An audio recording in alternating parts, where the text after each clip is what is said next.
എൻ്റെ ജ്യോതിഷ പ്രോഗ്രാമിലേക്ക് എല്ലാവർക്കും സ്വാഗതം. അനിഴം, തൃക്കേട്ട, മൂലം, പൂരാടം, ഉത്രാടം, തിരുവോണം ഈ നക്ഷത്രങ്ങളുടെ വിഷുഫലമാണ് പറയുന്നത്. ഈ നക്ഷത്രങ്ങൾ ആദ്യ ഷഡ്ഗത്തിലാണ് വരുന്നത് പഞ്ചാംഗവിധി പ്രകാരം. അപ്പൊ പഞ്ചാംഗവിധി പ്രകാരം ഈ നക്ഷത്രങ്ങളുടെ വിഷുഫലം ഇവർക്ക് സർവാഭിഷ്ട സിദ്ധി ഉണ്ടാവും എന്നാണ് പറയുന്നത്. ഏത് നക്ഷത്രങ്ങൾക്ക്? അനിഴം, തൃക്കേട്ട, മൂലം, പൂരാടം, ഉത്രാടം, തിരുവോണം ഈ നക്ഷത്രങ്ങൾക്ക്. അപ്പൊ അവർക്ക് ഉദ്ദേശിച്ച പല കാര്യങ്ങളും നേടാനായിട്ട് വിഷുഫലമായിട്ട് സാധിക്കും.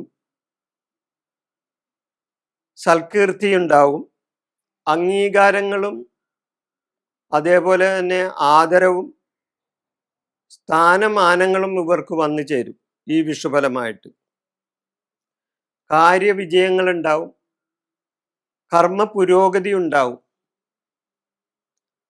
പ്രവൃത്തി ഗുണങ്ങൾ ഉണ്ടാവും.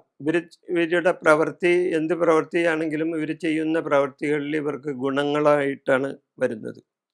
കുടുംബത്തിൽ മനസ്സമാധാനം ഉണ്ടാവും, കുടുംബപരമായി ക്ഷേമങ്ങൾ ഉണ്ടാവും, ബന്ധു സമാഗമം ഉണ്ടാവും, ബന്ധുജനങ്ങളുമായിട്ടൊക്കെ നല്ല വിധത്തിൽ കഴിഞ്ഞു പോകാൻ ഈ വിഷുഫലമായിട്ട് ഇവർക്ക് സാധിച്ചെന്ന് വരും.